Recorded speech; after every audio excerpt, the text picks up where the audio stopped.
Usually, when you go on a cruise, your cabin will be one of the many hundreds of similar rooms on the ship. There isn't a lot of variety between cabins because most of them fall into the traditional categories, but there are a handful of truly unique cabins that break the mold, and I got to stay in one of them on my most recent cruise because I stayed in one of the biggest suites that's available on Royal Caribbean's Allure of the Seas. We love taking the family on weekend cruises because they're a great quick escape. Of course, I live in Florida, that helps a lot. And so when we got the chance to try the Royal Loft Suite on Allure of the Seas, it seemed like a great opportunity. This is one of the biggest suites on Allure, and it has the star class benefits, which means it has some of the best perks on the ship, like a Royal Genie, your gratuities included, all the dining and drinks included as well, along with some other great benefits. Now, ordinarily, a suite of this size would command a gargantuan price, but Allure of the Seas just shifted to doing short weekend cruises from Port Canaveral, and that brought the overall price down to something more affordable. For my family of four, the price came out to $7,388.32 for a 3-night cruise.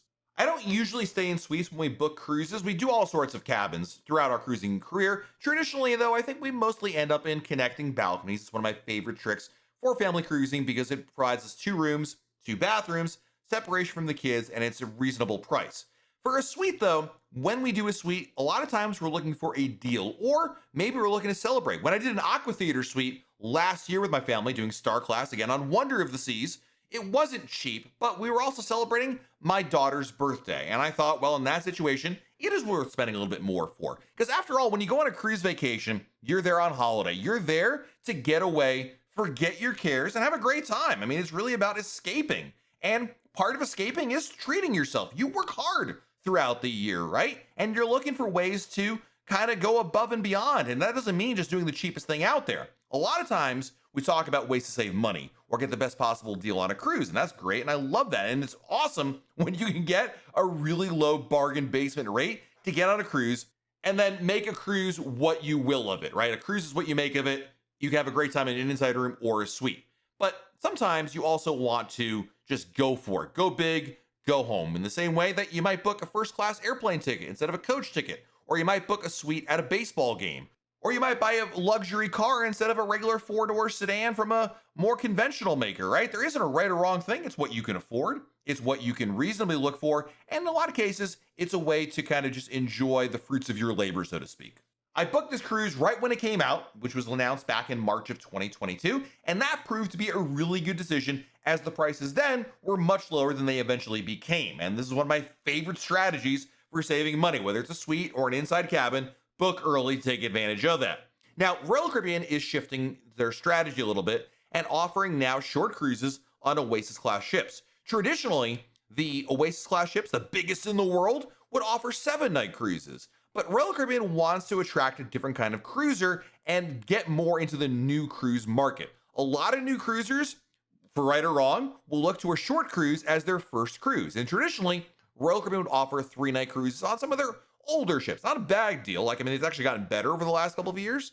But, you're talking even about a Voyager or Freedom class ship, but that's not exactly the same thing as you get with the Oasis class. Because if you watch a Royal Caribbean TV commercial these days, they're showing off the Oasis class, maybe the Quantum class, but they're not showing off the Voyager or the Freedom class nearly as much or even at all. But this is about getting those new cruisers with the best possible options, because once Allure shifts out of this, Utopia of the Seas is going to take over, offering 3 and 4 night sailings from Port Canaveral. And when she debuts in July of 2024, again, this is going to be the newest ship, one of the biggest ships in the world offering this. I digress. That's a different discussion. What I wanted to talk about was trying out a suite on a 3-night cruise, and one of the biggest suites. It's one thing to do a junior suite or a grand suite, but the Royal Loft Suite is one of the most opulent and biggest rooms available on the ship because it comes with 2 bedrooms, 2 floors, a jacuzzi on the balcony, and some of the best views from any cabin. My suite was located on deck 17, which is a deck reserved just for suites. You'll find suites on other decks of the cruise ship, but deck 17 is the suite deck because it has just suites on there. It also has Coastal Kitchen, which is the suite's only restaurant, and the suite lounge as well. If you think about the layout of deck 17, it's very high up and it's very small compared to other decks. It's more of a U shape, and our cabin was located on the aft facing port side. Allure of the Seas is sailing from Port Canaveral, which is located a little over an hour from where I live. And the drive over was very easy. We were able to drive our vehicle right to Port Canaveral, park at the parking garage there, and be on our way. Sometimes it's really nice living in Florida. This is one of those times. Now, I've stayed in plenty of suites before, both small, big, and medium, what have you, but I wasn't sure exactly what this type of suite would offer because this is one of the biggest rooms on the ship. I knew it was going to be luxurious. I knew that it was going to be spacious, but I wasn't sure if I was going to come away thinking, you know what, it's just too much. We were assigned cabin 1740, and it's the only Royal Loft Suite. It has 2 floors, as I mentioned. It has 1,530 square feet of living space and 850 square feet of balcony space for a total of 2,380 square feet, making it the largest suite on Allure of the Seas. The room can sleep up to 6. There are 2 bedrooms. There's also a pull-out sofa that can convert into a bed. Now, being up on deck 17, which is the highest deck on Allure of the Seas, it did give me a little bit of pause of maybe might be an issue with getting seasick because you'd always want to be on a low deck midship to prevent seasickness. Now, certainly this is midship, but being all the way at the top, not ideal, but I didn't also think it'd be a problem because we're only doing a 3-night cruise. From Port Canaveral to the Bahamas is a very short distance. It's very shallow water compared to when you're traversing the Caribbean or somewhere else. Now, that isn't to say there isn't such thing as ship movement, because we did feel movement on board the ship, but in the grand scheme of things, odds are better for a more stable sea condition in shallower waters like you find in the Bahamas. When we embarked, we went straight to the Star Class check-in area. Other guests have to go through the main check-in area, but there's a desk right at the entrance to the cruise terminal in Terminal 1 at Port Canaveral, where Star Class guests are able to go to, and they're met with actually a person there to take you through the whole process. Actually, you don't even have to drop off your luggage with the porters like other guests do. You bring your luggage to this point, the porters do take it, but they'll bring it immediately up to your room rather than having to wait many hours later.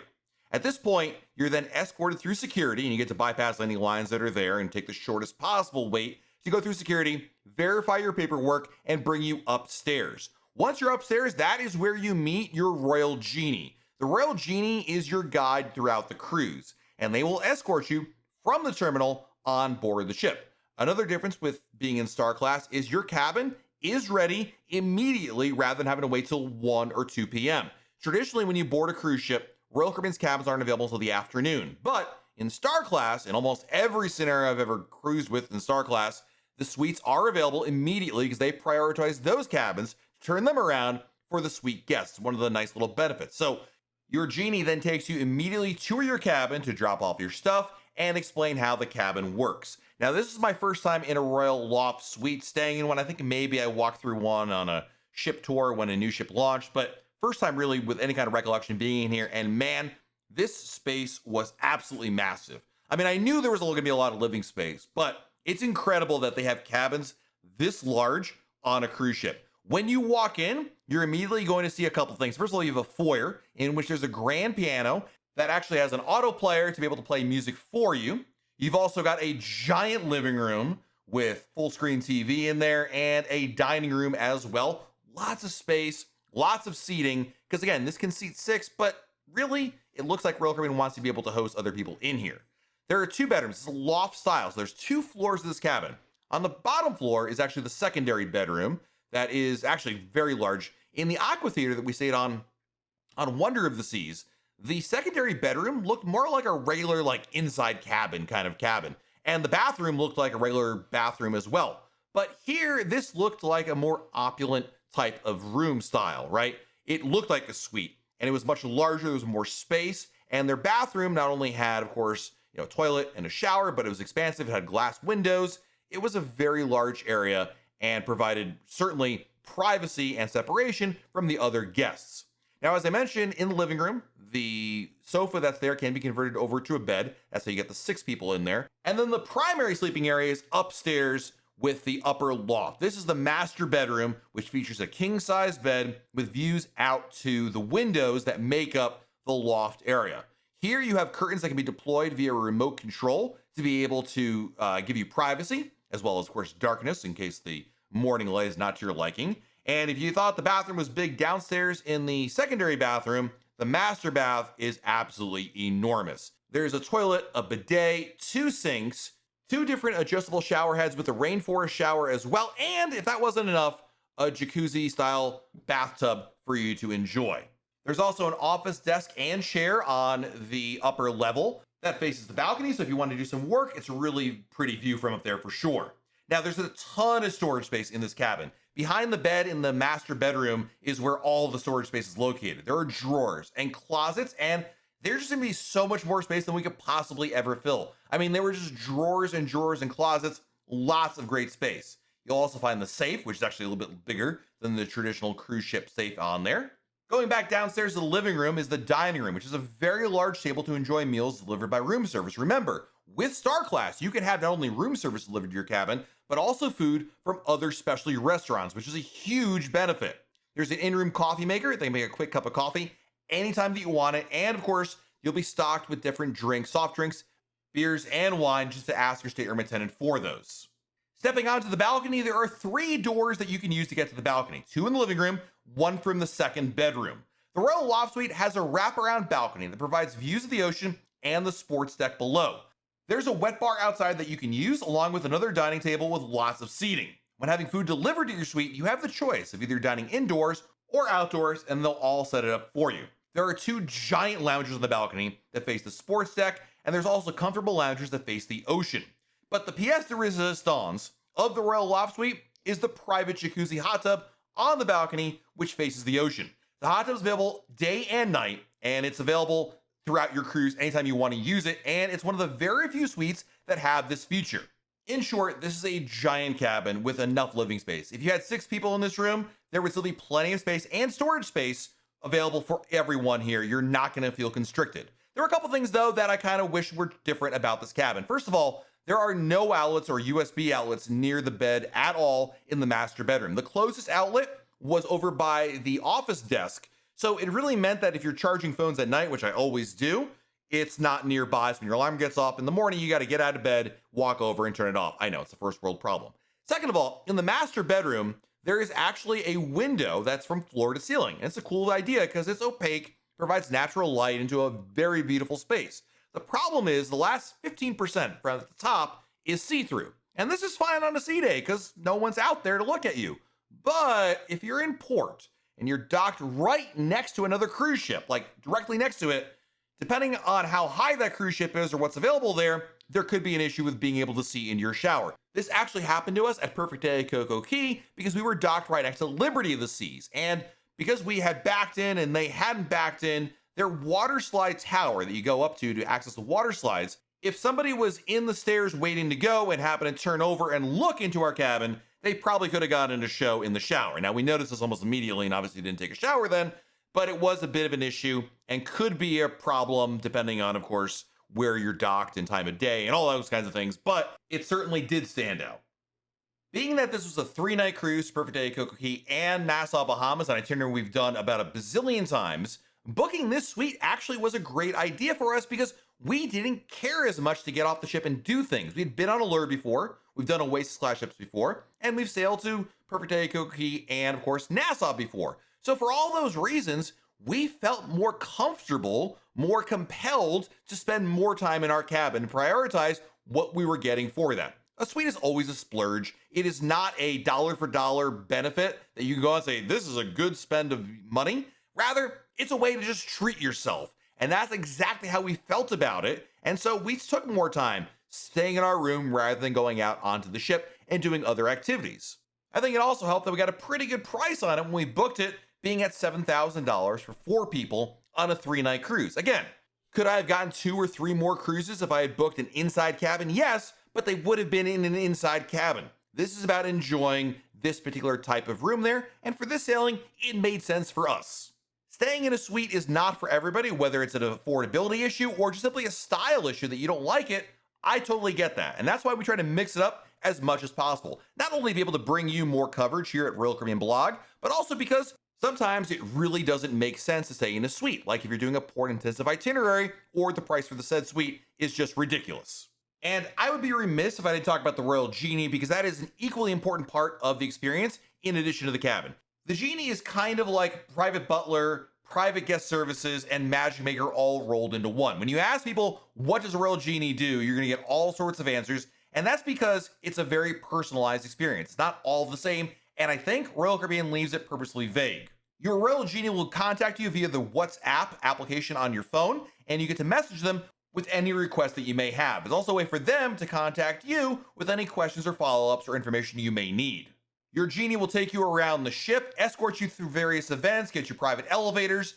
It's kind of like your own little wish maker, and again, that's why they call it the Genie.